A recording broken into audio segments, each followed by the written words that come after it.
Assalamualaikum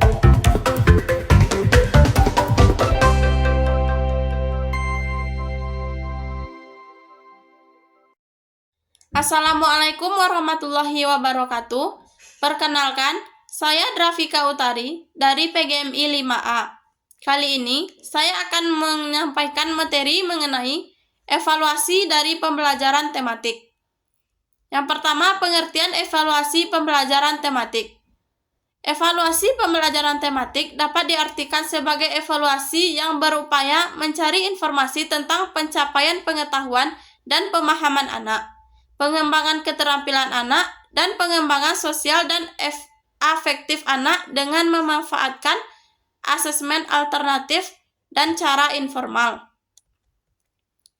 Pada dasarnya, evaluasi dalam pembelajaran tematik tidak berbeda dari evaluasi untuk kegiatan pembelajaran konvensional. Oleh karena itu, semua asas-asas yang perlu konvensional diindahkan berlaku pembelajaran tematik. Dalam pula pembelajaran bagi penilaian. Yang kedua, metode penilaian pembelajaran tematik. Penilaian pembelajaran tematik adalah usaha untuk mendapatkan berbagai informasi secara berkala, berkesinambungan, serta menyeluruh tentang proses dan hasil dari pertumbuhan maupun perkembangan yang telah dicapai, baik berkaitan dengan proses maupun hasil pembelajaran. Menurut Hajar, penilaian dalam pembelajaran tematik dapat diartikan sebagai sebuah usaha yang telah dilakukan oleh pihak sekolah atau para guru untuk mendapatkan berbagai informasi secara berkala, berkesinambungan, dan menyeluruh tentang proses dan hasil dari pertumbuhan dan perkembangan yang dicapai oleh peserta didik melalui program kegiatan pembelajaran tematik. Ada 3 prinsip yang mendasari penilaian pembelajaran tematik. Sebagaimana diungkapkan Rusman, penilaian pembelajaran tematik tidak berbeda dari penilaian pembelajaran biasanya. Yang pertama, metode penilaian.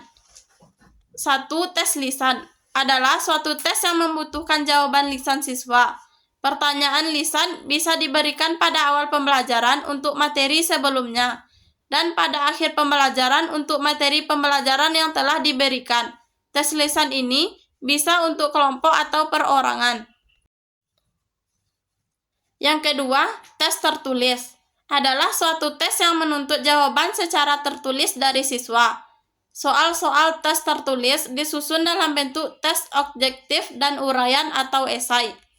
Beberapa macam tes objektif yang digunakan yaitu tes benar-salah, pilihan ganda, menjodohkan, hingga isian singkat. Selanjutnya, tes uraian terdiri atas tes terbatas, tertutup, dan terstruktur. Tes ini bersifat bebas atau terbuka yang mengutamakan kecepatan dan kekuatan. Berikutnya yaitu teknik penilaian pembelajaran tematik. Yang pertama, memahami kompetensi dasar. Setiap siswa harus paham dengan standar kompetensi dasar yang harus diraih dan ditargetkan pada setiap mata pelajaran. Yang kedua, menentukan tema. Tema bisa ditentukan oleh guru atau siswa. Pertama-tama, tema berupa konsep kecil yang spesifik atau khusus seperti iklim, ibu, harimau, dan sebagainya. Kemudian terintegrasi atau tersambung menjadi tema besar atau umum seperti ekosistem, keluarga, dan hewan. Yang ketiga, integrasikan tema dengan kurikulum yang ada. Langkah ini adalah merencanakan tema secara terintegrasi dengan kurikulum. Meskipun begitu, guru harus tetap memperhatikan materi atau konten dari tema. Yang keempat, mendesain instruksi dan rencana ekstrakurikuler. Langkah ini merupakan pencapaian sumber pengetahuan di luar kelas untuk pendalaman siswa. Ini biasanya ditujukan untuk memberi contoh pengetahuan yang ada di kehidupan nyata siswa.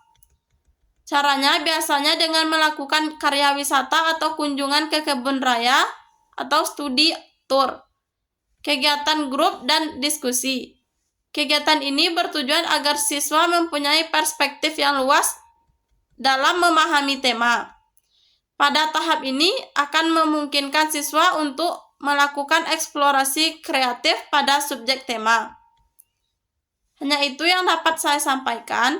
Assalamualaikum warahmatullahi wabarakatuh.